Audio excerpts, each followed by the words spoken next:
Utenos radijas. Muzika, reklama, pramoga. Sveiki, malonūs radijo klausytojai, su jumis programa Utenos pulsas ir šiandien Utenos radijo studijoje turime svečią, kuris išties pasiryžęs papasakoti apie tai, kaip gyvena Utenos biblioteka. 85 metus Utenos Antano ir Motiejaus Miškinių viešoji biblioteka žengia savo taku, siūlydama knygas, siūlydama įvairiausias paslaugas, modernėdama ir būdama viena iš užimtumo centrų Utenoje ir žinoma viena iš lyderių. Šiandieną į Utenos radijo studiją pasikvietėme pasikalbėti Utenos Antano ir Motiejaus Miškinių viešosios bibliotekos vadovė, direktorė Vida Garunštytė. Labą rytą, Vida. Labą dieną. Gera matyti jūs šiandieną Utenos radijo studijoje. Beje, ko gero drįsiu pasakyti, kad pirmą kartą, ko gero šiandieną, ne tik šiandieną, bet sėdite pas mus. Taip, pirmą kartą naujose patalpose, bet tikrai ne pirmą kartą pas jūs. Gera girdėti. Utenos Antano ir Motiejaus Miškinių viešoji biblioteka jau pradėjo tam tikrą jubiliejinį renginių ciklą, įvairiausi minėjimai, spektakliai, susitikimai ir žinoma visą tai atsiremia į 85 metų nueitą bibliotekos kelią. Taigi šiandieną apie bibliotekos veiklas, apie bibliotekos tam tikrą istoriją ir žinoma apie tai, kaip išlikti modernėjame informacinių technologijų amžiuje bibliotekai patraukliai, įdomiai ir mąstanti ne tik tai skaityti, bet ir žinoma naudotis kitomis paslaugomis. Šiandieną noriu jūsų paklausinėti. Tai visų pirma, ko gero, pradėkime nuo to, kaip prieš 85 metus, prasidėjo bibliotekos kelias ir galbūt net žinote, kiek tuo metu buvo knygų lentynose. Taip, mūsų Utenos viešoji biblioteka skaičiuoja jau dabar 85 metus, taigi 1931 metais prie Kauno valstybinio centralinio knygyno, taip tada vadinosi viešųjų bibliotekų užuomazgų centrai, įkūrė savo skyrių Utenoje ir tada turėjo 723 knygas, o Utenoje jau buvo gyventojų iki 40 metų 7 000.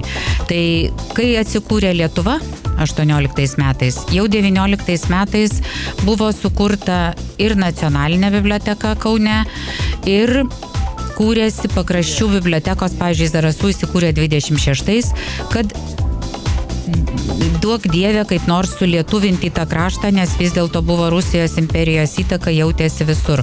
Ir Lietuva, Utena, kadangi buvo pakankamai lietuviškas kraštas, tai ta biblioteka palyginus pakankamai vėlai įsikūrė.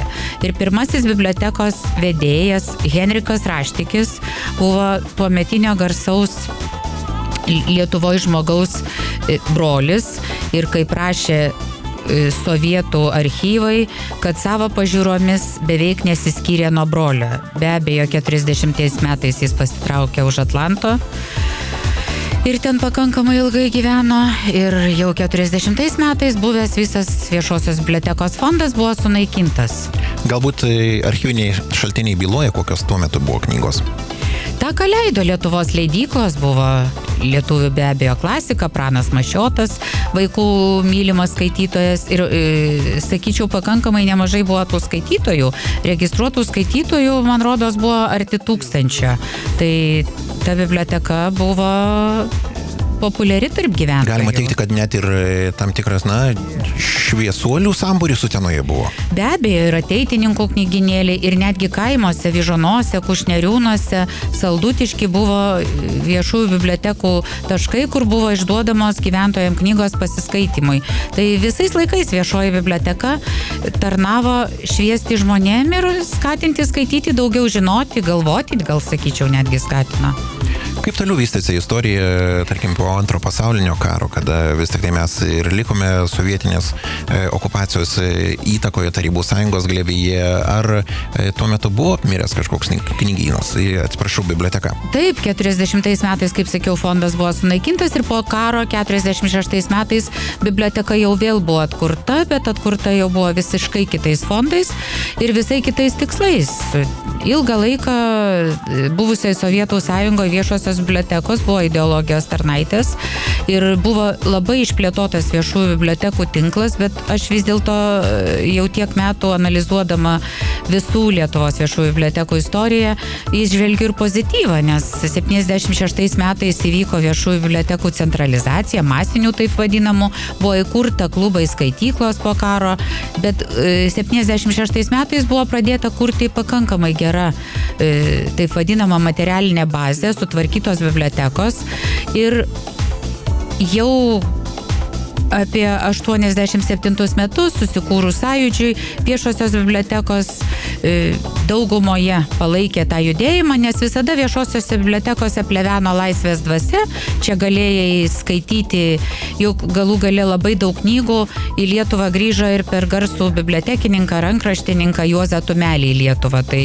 visi bibliotekininkai buvo tylų žmonės, bet darė tylius darbus, kurie paskui išlindo labai dideliais darbais ir naudingais Lietuvai. Užsiminėte apie sąjūdį ir kiek pamenu, kažkada pokalbių eigoje minėjote, kad net ir bibliotekoje ta sąjūdžio iniciatyvinė grupė būtent rinkosi bibliotekoje.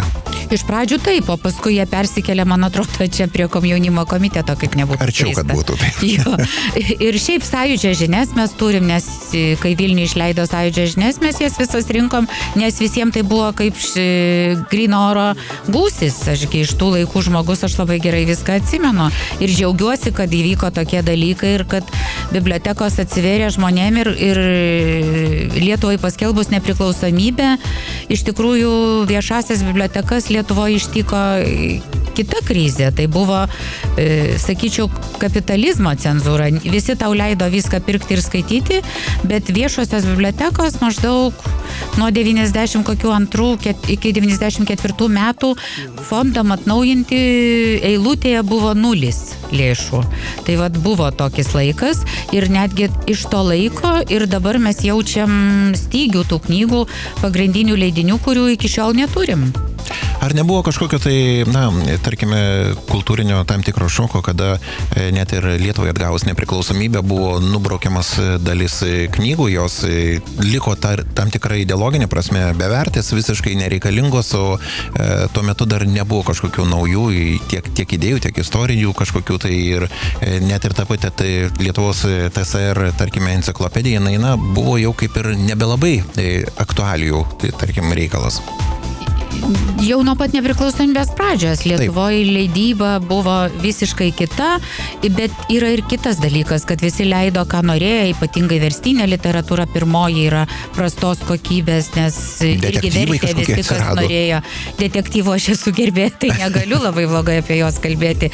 Bet iš tikrųjų tai, bet laisvė ir yra tas dalykas, kad tau labai daug duodama, bet tu privalai atsirinkti. Išsigryninti. Jo, tai viešosios bibliotekos ir iki šiol susiduria su didžiulė dilema, kągi komplektuoti, kaip išsirinkti iš tos gausos.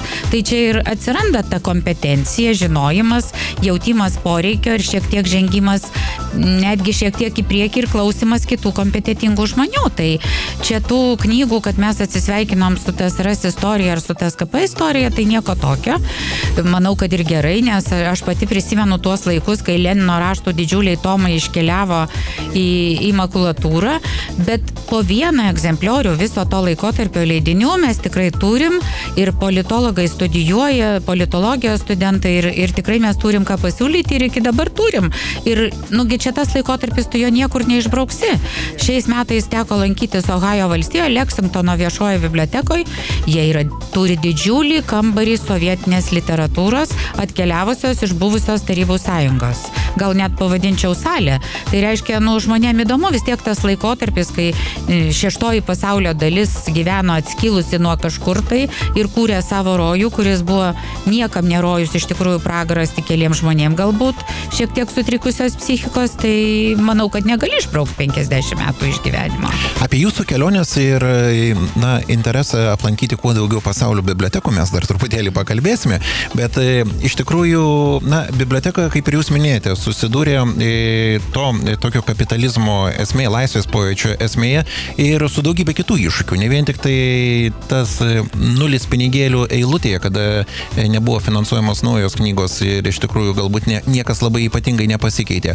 Bet ir, žinoma, aš kalbu ir apie tam tikrų technologijų, ypatingai 21 amžiaus pradžioje tos technologijos vystosi ir beprotišku greičiu ateina. Ir štai biblioteka priima tokį iššūkį. Ir jinai turi būti klasikinė biblioteka, kur kvepia vien tik tai įžengus, knygų dulkėmis arba tos knygos kvapas turėtų išlikti, ko jau nebėra, tarkime, Utenos Antano ir Motiejaus Miškinių viešosios bibliotekos salėse. Aš jau nebeužuodžiu tų knygų kvapo, kuris dingo. Žinot, nepriklausomybės pradžioje Lietuvoje labai daug gelbėjo Džordžo Sorošo fondas, taip vadinamas Atviros Lietuvos fondas, ir jo programa veikia berods nuo 94 metų iki 2007 Lietuvoje, ir mūsų biblioteka sugebėjo labai pasinaudoti to bibliotekų programos teikiamais grantais. Mes labai daug laimėdavom jau, ir aš esu paskaičiavus, kad per tuos metus mūsų biblioteka įvairiom formom, įkūrusi 97 metais įsigijus pirmą kompiuterį ir po to įkūrus vieną iš pirmųjų po poros metų interneto skaityklą, tai per tuos 11-12 metų ir įrangos, ir stažuočių, ir fondų, ir įvairių mokymų pavydalų gavo virš 300 000 litų paramą. Tai visos technologijos, su kuriais susiduria 21 amžiuje viešosios bibliotekos ir visų paslaugų kaita, tai neatsirado tuščioj vietoj. Mes 20 metų darbuotojai ir atėję nauji darbuotojai, mes mokomės ir ištisai mokysimės, galėdami įsisavinti tuos naujus dalykus, kurti paslaugas ir siūlyti gyventojams, nes viešoji biblioteka šiandien tai yra visiškai ne tai, kas buvo kokiais 80 metais. Tai nėra mokslinė biblioteka, tai yra daugiau vieta bendravimui ir naujų dalykų išmokimui. Yra įvairių tyrimų pasaulyje atlikta, tai man tas vienas labai patinka, viešųjų bibliotekų tyrimas, kad tik 50% ir netgi mažiau lankytojų ateina į biblioteką skaityti. Didžioji dalis ateina žmonių su visai kitais tikslais ir dažniausiai be jokio tikslo. Tiesiog puiki vieta, galimybė pabūti ir galimybė susitikti su draugais, ir tokiu atveju bibliotekininko pareiga yra pasiūlyti paslaugas, apie kurios žmogus net nepagalvoja. Ar jūs kalbate grinai apie Utenos Antano ir Motiejaus Miškinių viešąją biblioteką, ar toks modelis taikomas jau ir kitose rajonuose, ir tai yra, Lietuvos tam tikra globalizacija? Lietuvos bibliotekos iš tikrųjų yra labai pasikeitę ir pasikeitę į gerąją pusę. Kai 2003 metais atsirado viešųjų bibliotekų modernizavimo programa, kurią inicijavo prezidentas Valdas Adamkus, tai tos programos rėmose jinai nuolat pakoreguojama, tai sustabdoma, tai vėl veikia. Tai jau šiandien Lietuvoje yra maždaug 22 savivaldybėse viešosios bibliotekos centrinės, kurios yra atnaujintos iš pagrindų arba pastatytos naujos. Galų gale jau beveik atsidariusi yra Martyno Mažvydo nacionalinė biblioteka. Antra vertus, buvo įvairios ES programos. Deja, kultūros tokios programos tiesioginės nebuvo, bet viešosios bibliotekos kaime, pavyzdžiui, sugebėjo pasisemti iš programos Lyder, kuri kaip ir skirta kaimo bendruomeniai, bet jeigu aktyvi bendruomenė ir jinai sako, kad jiems reikia bibliotekos, tai tada suremontuojama biblioteka ir atnaujinama. Tai Utenos rajone čia mes turim tokias berods 3 sukūrę bibliotekas. Galite pasidžiaugti, taip. Jo, Juknėnai, Kirdeikiai, Klykiai ir tos bibliotekos Sirutėnai, 4 netgi. Tos bibliotekos yra tikrai labai gražios, modernios ir tu gyvendamas ten 20 km nuo rajono centro, tu gauni tokį pat interneto greitį ir beveik tokias pat paslaugas kaip didžiajam Lietuvos mieste. Tai galbūt ir pakalbėkime grįždami apie Utenos Antano ir Motiejaus Miškinių viešąją biblioteką, juolab, kad 85 metai tai žmogaus gyvenimas ir per jį begalė dalykų padaryta. Kokias dabar paslaugas teikia Utenos Antano ir Motiejaus Miškinių viešąją biblioteką? Tai jau mes esam 9 metai naujam bibliotekos pastate ir dabar kažkaip visi įprato uteniškiai, kad biblioteka graži, kad joj čia malonu ir gera, ir bibliotekininkai paslaugus tikiuosi yra, ir kad čia galima knygų rasti, ir kad čia renginiai įvairūs vyksta.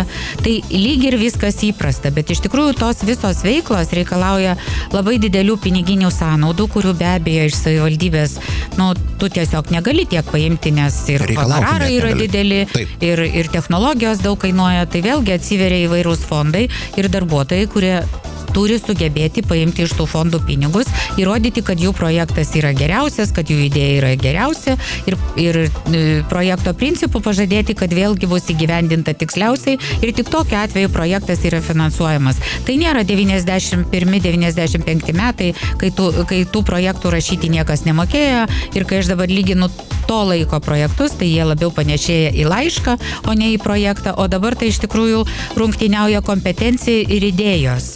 Taip, kad projektai tapo pakankamai sudėtingi ir tu turi pritraukti ir privatų kapitalą, kad būtų įgyvendintas tas projektas ir kad jis būtų pripažintas geriausiu. Bet iki šiol mums visą tai pavykdavo. Tai labai daug Lietuvos bibliotekom ir mūsų bibliotekai yra investavęs Bilo ir Melindos Geitsų fondas, kuris buvo nuo 2005 metų Lietuvoje ir dabar dar vyksta paskutinis jo etapas ir to etapo išdavoje mes vėlgi įsigijom Kinektų, įsigijom robotukų, išplėtėm veiklas ir šį kartą tom veiklom džiaugiasi mažieji mūsų lankytojai, o kultūrinis turinys, visi monospektakliai, bardų vakarai, galų gale knygų pristatymai, susitikimai su nacionalinių premijų laureatais, su poetais, tai vyksta iš kultūros tarybos remtų projektų. Žodžiu, tikimės, kad biblioteka ir ateityje bus gyva tom veiklom, nes knygom įsigyti mes dėja niekaip nepasivėjam estų ir gaunam iš valstybės 69 centus vienam gyventojui, kai šiandien leidėjų asociacija yra oficialiai patvirtinusi, kad vidutinė knygos kaina yra 10 eurų. Tai be abejo, iš tų pinigų labai mažai galim įsigyti knygų ir todėl eilės nusidriekia pakankamai ilgos. Tai ir 10, ir 15 žmonių laukia knygos eilėje. Bet viskas įmanoma. Nepaminėti dar ko gero vieno svarbaus dalyko, tai kad besilankant Utenos Antano ir Motiejaus Miškinių viešoje bibliotekoje, ne tik tai į vaikus, ką jūs minėjote, yra skiriamas didžiulis dėmesys ne tik tai į kultūros mėgėjus, meno teatro, bet ir iš naujo biblioteką atranda ir pagyvenę žmonės, senjorai, kurie net yra pas jūs reziduoja kaip 3 amžiaus universiteto, ne tai kad absolventai, bet studentai, galima sakyti taip. Tai Lietuva sensta, kaip žinoma, Utenos apskritis yra viena iš seniausių pagal gyventojų senėjimo tendencijas Lietuvoje. Tai senjorai, irgi mes visi anksčiau ir vėliau tapsim senjorais, o kai kas jau ir tapo jais. Tai prieš 3 metus susikūrė prie mūsų asociacija Utenos 3 amžiaus universitetas ir yra 6 fakultetai, 2 iš jų yra vadovaujami mūsų bibliotekininkų ir mes labai didžiuojamės, kad mes tikom 3 amžiaus universitetui kaip partneris. Vienas iš partnerių yra Utenos kolegija ir iš šitos bendrystės gavosi labai gražios veiklos, kurios labai naudingos ir pačiai bibliotekai, nes viešoji biblioteka kamgi daugiau tarnauja, taigi žmonėm. Tai mums vienodai svarbus ar vaikas, ar dirbantis žmogus, ar pagyvenęs žmogus, nes tai yra mūsų gyventojai, mūsų lankytojai, mūsų piliečiai ir mūsų tikslas yra patenkinti jų poreikius. Tai čia ir skaitimo poreikiai, ir mokymosi. Mokymosi yra labai svarbu, nes iš tikro šiandien pasaulis jau viešai pareiškė, kad skaitmeninė atskirtis didėja ir tos skaitmeninės atskirties nesuvaldymas bus didelis iššūkis ir ekonomikai. Nes iš tos paskutinės mano dalyvautos konferencijos šiais metais Ohajo valstijoje, tai estai turėjo stendą, kur aiškiai pasakyta, kad nebėra fizinės prieigos Estijos bankuose. Jie tiesiog uždarė tą dalyką. Tai kaip dabar sėdint Estijos kaime tau pasiekti banką? Tai vienintelis dalykas, tai yra internetinė bankininkystė ir bibliotekininkas pagalbininkas, nes viešųjų bibliotekų tinklas tiek Lietuvoje, tiek Estijoje yra pakankamai didelis. Jose yra labai geras interneto greitis ir bibliotekininkas, kuris ką jau ką, bet tokius dalykus tai tikrai geba padėti padaryti, o paskui ir išmokyti, nes vis dėlto bankininkystė tai toks dalykas, kad nelabai gali patikėti kitam daryti, nors ir labai pasitikė to žmogaus. Be abejo. Sakykite, prašau, ar vis tik tai pastebėma jau tendencija, kad vyresnio amžiaus žmogus, kaip jūs sakote, imasi išmaniųjų technologijų ir čiumpa pelytę, sėda prie kompiuterio su bibliotekininko pagalba, stengiasi naršyti, užsiregistruoti net ir tuose socialiniuose tinkluose, jau užsiregistruoja ir tokiu būdu galbūt net naudojasi kitomis programėlėmis, bendraudamas su savo artimaisiais, kurie yra išvykę kažkur tai toliau iš Utenos. Taip, aš manau, kad emigracija vienas iš paskatų mokytis naudotis informaciniam technologijom, kompiuteriniam technologijom turiu mintį, nes mes nuolat mokom gyventojus, ne tik kompiuterinio raštingumo, tai irgi be abejo darom, bet mokom ir kitų dalykų, kaip naudotis Facebook'u, Skype'u, kaip bendrauti socialiniuos tinkluos, kaip saugoti savo duomenis, kaip tvarkyti nuotraukas, galų gale kaip prisistatyti dirbančiam žmogui, kaip savo CV kurti. Tai yra kursai, mokymai gal sakyčiau, net ne kursai, kurie yra nemokami, kurie skelbiami nuolat mūsų tinklalapyje, o galų gale, kas nesinaudoja vis dar internetu, tai galima ateiti į biblioteką ir viską susižinoti, juos susiregistruoti ir ateiti jums patogiu laiku. Visi kursai yra nemokami, noriu pabrėžti. Esate ne tik tai įsikūrę moderniame Utenos Antano ir Motiejaus Miškinių viešosios bibliotekos pastate, kuris buvo išrinktas net ir moderniausias kaip architektūrinis tai pastatas. Esate, to modernumo tam tikri pionieriai. Tai esate vienintelė Lietuvoje biblioteka, kuri turite net ir savo radio laidą, kas džiugu, esame mes partneriai. Kokiais dar modernumo vėjais gali dvelgti Utenos Antano ir Motiejaus Miškinių viešoji biblioteka? Tai už radio laidą Stotelė biblioteka, tai aš esu dėkinga Utenos radijai, nes kaip ir jūs čia mums pasiūlėte tą daryti ir mūsų... Aš labai norėjau, kad jūs pagirtumėte. ir mūsų darbuotojai tapo, netyčia tapo korespondentais, bet tai čia yra vienas iš taškų, kur mes galim viešinti savo veiklas ir pristatinėti renginius, pristatinėti įdomius žmonės, kurie lankosi bibliotekoje ir kurie būna mūsų renginių dalyviai. Tai čia vienas iš galimybių, kad žmonės išgirstų apie bibliotekos paslaugas. O šiaip kągi mes darom, tai be abejo tradicinės veiklos, tai vis dar skatinam žmonės skaityti ir tas tikrai labai jaučiasi vasarą, kada biblioteka nutyla, čia jau nebebūna klegesio, tų lankytojų skaičius sumažėjo maždaug 3 kartus, bet žmonės vis dar ima knygas, nes atostogos jiems labai dažnai yra susijęs su skaitimu, dėl ko aš labai džiaugiuosi ir maždaug į dieną išduodama iki 700 vienetų knygų, tai manau, kad žmonės nenustoja skaityti.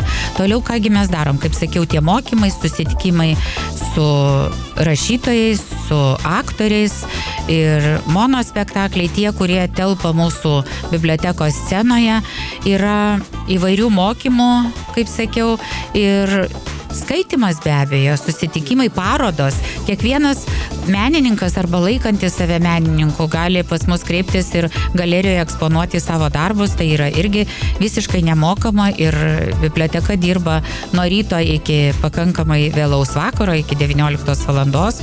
Tai eidamas pro šalį, neskubėdamas gali užsukti pažiūrėti parodos. Tai čia tokios veiklos, kur ką sugalvoji, tą turi. 2016 metai paskelbti Lietuvos bibliotekų metams. Lozungas išties skambus, ar jaučiasi kažkokie darbai, judesys būtent, po šią vėliavą? Kiekvienas paskelbtas dalykas, išgarsintas, tai aišku, kad neatneša pinigų ir nieko tokio nepriduoda. Bent jau mūsų biblioteka tai nepajuto. Bet gal ateityje, tas valstybės dėmesys vis tiek atsisuka į biblioteką, bent jau tai, kad tu esi ir tavęs nepamiršo. Aš galvoju, gal vis tiek 19 metais bus nacionalinės bibliotekos 100-metis. Gal tada Seimas dar kartą paskelbs bibliotekų metus ir tada jau mes iš valstybės gausim pinigus skirtus fondam atnaujinti, tokius kaip estai gauna. Mes niekaip neprisivėjom per 25 metus Estijos, o jinai taip netoli. Ir šiaip aš galvoju, viešųjų bibliotekų tikslas yra skatinti žmonės skaityti, ypatingai vaikus, nes skaitimo įgūdžiai susiformuoja vaikystėje. Ir dabar, kai aš matau didelės grubės klaidas rašybai, reklaminiuose lankstinukuose, su nosinėm, ten, kur neturėtų būti. Tai aš galvoju, neskaitė tas žmogus vaikystėje, biblioteka kalta. Na, galbūt jis paišė knygelės kokias. 85 metai. Utenos Antano ir Motiejaus Miškinių viešoji biblioteka mini įvairiausiais renginiais, susitikimais, konferencijomis. Kokie dar renginiai numatyti minint būtent šią sukaktį? Tai mes šiais metais skiriam visas veiklas bibliotekos jubiliejui. Užvakar, man atrodo, buvo atviro rato spektaklis Lietaus žemė. Spalio 4 dieną bus pristatyta nauja knyga apie Galiną Dauguvietytę. Inga Liutkevičienė atvyks ir šviežią knygą, man atrodo, pas mus pirmiausia Lietuvoje bus pristatyta šita knyga. Vėliau spalio 14 mes kviečiam į kaimyno, labai smagiai rašančio ir dėja mažai kalbančio, tai Šmėgelsko knygos pristatymą apie tai, kaip jiems sekėsi Anglijoje rinkti narcizus. Labai linksmai graudi knyga. Tai visada sekite mūsų reklamą ir visas spalis, lapkritis ir gruodis kol kas yra pilnas renginių. Tol, kol mes iš kultūros tarybos projektam gavome lėšų, tol jas ir leidžiame, galim sumokėti normalius honorarus aktoriam ir todėl galim pakviesti nemokamai visus Utenos gyventojus lankytis bibliotekoje. Dar vieną dalyką pamiršome paminėti, kad bibliotekoje taip pat vykdoma ir savanorystės programa ir jūs net ir šiais metais turėjote puikių savanorių, kurie iš kitų šalių, kaip nekeista, atvyko į Lietuvą, į Uteną, į Utenos Antano ir Motiejaus Miškinių viešąją biblioteką ir vykdė savanorystės programą. Taip, mes tą veiklą jau 3 metus vykdom bibliotekoje. Mūsų biblioteka yra akredituota Europos savanorių tarnyboje. Čia kasmet vyksta tikrinimai, atvažiuoja ir įvertina veiklas, ką mes galim kitiem parodyti.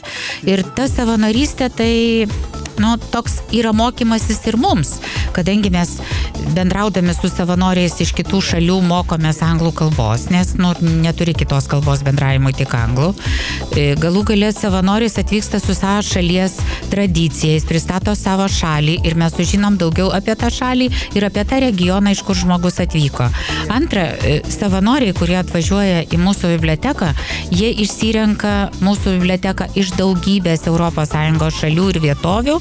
Ir kuogi ta biblioteka patraukia, tai tiek, kiek buvo atvykę iš Prancūzijos, iš Ispanijos ir net iš Šiaurės Afrikos savanoriai, tai jie mums aiškino, kad jie išsirinko biblioteką pagal vykdomus projektus, pagal tai, kad čia mokoma technologijų, pagal modernumą ir net regionas juos traukia, nes jie niekada nebuvę šitam Lietuvos krašte, aplamai Lietuvoje nėra buvę, jie tikisi, būdami per tuos 8 mėnesius Lietuvoje ir mūsų bibliotekoje, išmokti naujų dalykų ir apkeliauti aplink esančias šalis ir netgi Skandinavijos šalis. Tai va, su tokiais tikslais atvyksta, o mes irgi mokomės iš jų.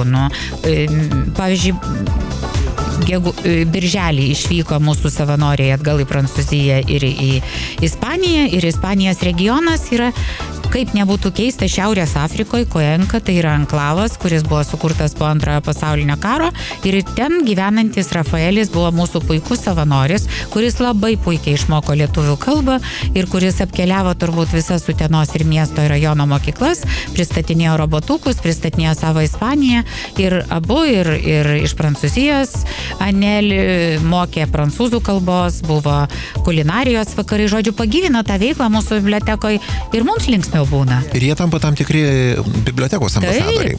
Taip, jie dirba visus darbus, ką mes darom. Jie tampa mūsų kolektyvo narys.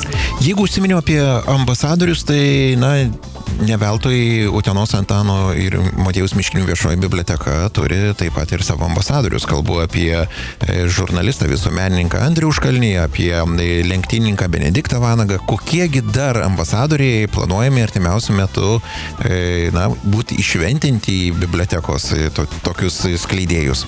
Kažkaip mes neplanuojam tokių dalykų, tokios tradicijos susiklosto savaime, nes mūsų globoti pasisiūlė Andrius Užkalnis ir mes žinoma, kad neatsisakėm. Tai vienas iš būdų viešinti bibliotekos paslaugas ir kurti tą nematerialiąją vertę, nes vis tiek tie žmonės yra kaip apie juos kalba, tai čia, man atrodo, nėra tiek svarbu.